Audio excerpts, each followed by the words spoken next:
If I were to describe the 2024 Kansas City housing market in just one word, it would be illogical. Skyrocketing demand despite rising rates, and now a shakeup in real estate commissions. Is a correction on the horizon?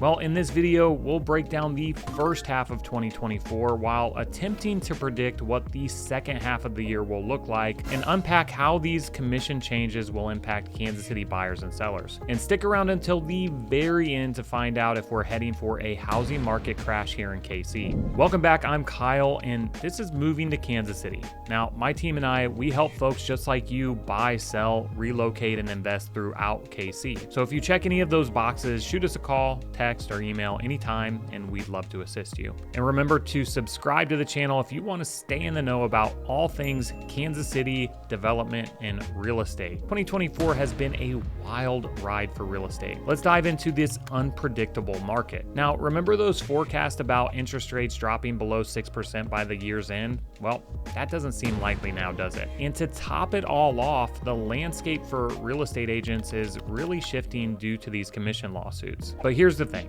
Even though the market feels like a bit of a roller coaster, having the right info can really empower you. Whether you're thinking about buying or selling a house this year, or you just like to keep up with the trends, getting a handle on the current scene and how it might affect your wallet is key. Okay, so first let's address the elephant in the room. You've likely heard or seen the news. Sellers filed a lawsuit against the National Association of Realtors and major brokerages alleging a conspiracy to inflate commissions. The lawsuit, which interestingly played out right here in Kansas City, was successful and has sent shockwaves through the industry. Now, before we go any further, I just want to say that I'm not a lawyer and none of the following information is legal advice. But let's shift our focus to the practical implications for Kansas City home buyers and sellers. Really, there are only two key changes regarding buyer agency agreements and commission structures that will take effect on August 17th. The first one is that buyer agency agreements will become mandatory upfront. In Kansas City, these agreements have always been utilized, but previously they could be signed closer to the offer stage. Now, if you're a buyer, you must sign one before I, as a real estate agent, can even show you a property. The second change is the way that buyer agent commissions are displayed. Currently, the multiple listing service will show the percentage offered to the buyer's agent, but moving forward, this information will no longer be publicly advertised within the MLS. While sellers can still offer a commission, the specific details will be negotiated more privately.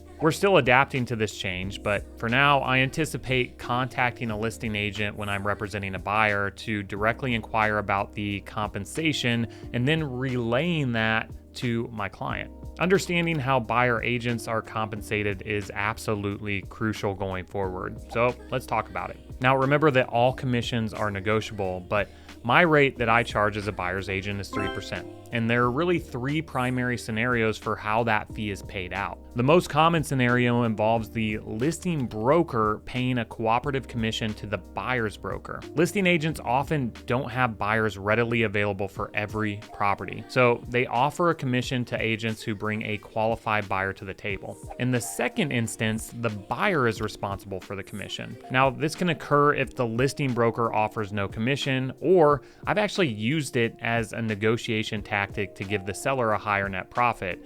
And this has played out for me twice this year.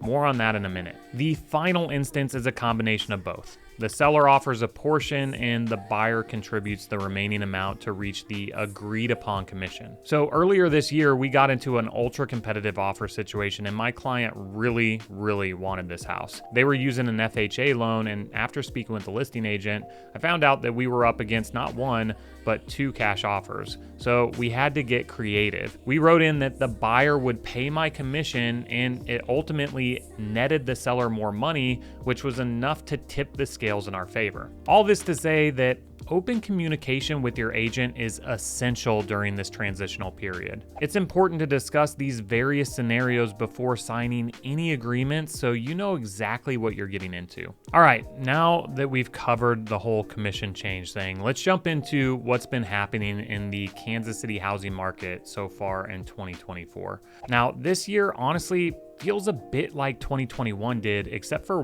one huge twist. Interest rates have shot up. Despite this, every single home that I've worked on personally this year has faced stiff competition with at least one other offer in the mix. Things like appraisal gaps and being flexible on inspections are pretty much the new norm. I just had a client go all in on a house offering $55,000 over asking. The property was in an incredible location in pristine condition. Naturally, it drew loads of attention. And the next day, I called the listing agent to ask where we stood with our offer, only to find out that ours, $55,000 over asking, was the lowest among the half dozen that she received. This story really highlights the intensity of the market so far this year. Homes that tick all the right boxes are still highly sought after. If a property is in the right location and is in move-in ready condition, it's likely that just offering asking price isn't going to get the job done. Even with all this buzz, we're only slightly ahead of where we were last year. Sales have increased slightly, but not much, at just 2%, with 13,875 homes sold compared to 13,605 this same point in 2023. Now, 2023 was a historically slow year, so while we're doing better, it's not by a landslide. Back in 2021, for comparison, we were sitting at nearly 16,000 units sold by now. But Kyle, why are we still seeing multiple offers and increasing home values if sales are down? Great question. Despite a couple of slow years, we're not really seeing a huge spike in inventory. Sure, there's a bit more homes on the market. Inventory is up by 8.6% from last year, but we're nowhere near the levels we saw before the world went sideways. Back in 2018, we had around 9,000 homes for sale around this time of year, and right now we're sitting at 6,229. It's definitely better than in 2021 when we barely had 3,500 homes up for grabs, but we've still got a ways to go. So the market's getting its groove back, but we're still tight on inventory. Homes that hit that sweet spot, pricing and location, are still flying off the market, sometimes in just a day or two. However, if a home's asking too much, needs too much work, or just isn't in the right spot, there is a chance that it's going to sit there for a bit longer. The truth is, Kansas City hasn't experienced a truly balanced real estate market for quite some time. Even before the whirlwind of 2020, our inventory levels were alarmingly low. To put it in perspective, we're sitting on just 2 months of inventory. This means that if not a single additional home were listed, we'd run out of houses to sell in just 2 months. But what exactly is a balanced market? Typically, it's defined by having about 4 to 6 months of available inventory. And believe it or not, we haven't seen those kinds of numbers since way back in 2015. So is a market correction on the horizon for Kansas City? Well, predicting the future of real estate is always a little bit tricky, but here's a straightforward take. If we see a significant increase in housing supply,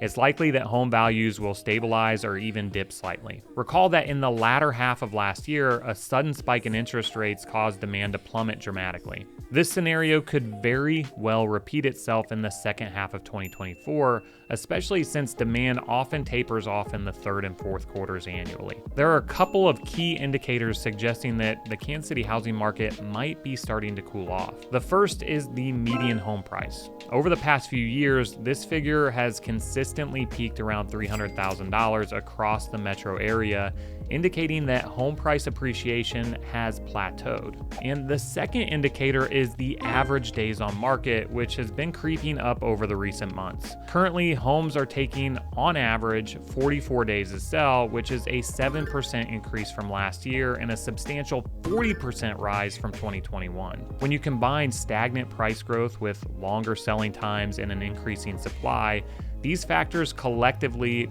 point towards a potential market correction. However, the extent of this correction is still up in the air. It really hinges on how dramatic these shifts are. It's also crucial to keep in mind that real estate conditions can vary greatly even within the same city. What holds true for one neighborhood, one zip code, or even one block might be entirely different just a few streets over. This hyperlocal nature of real estate is why it's so important to work with a knowledgeable agent who understands the nuances of each neighborhood. Whether you're buying, selling, or just keeping an eye on the market, staying informed and adaptable will be key to navigating these times. If you've got questions or need help finding the right strategy for your situation, don't hesitate to reach out. My team and I are here to help you make the most of your real estate opportunities in Kansas City. Don't forget to like, subscribe, and hit the notification bell to stay updated on all things Kansas City and real estate. Thanks for watching, and I'll see you on the next video.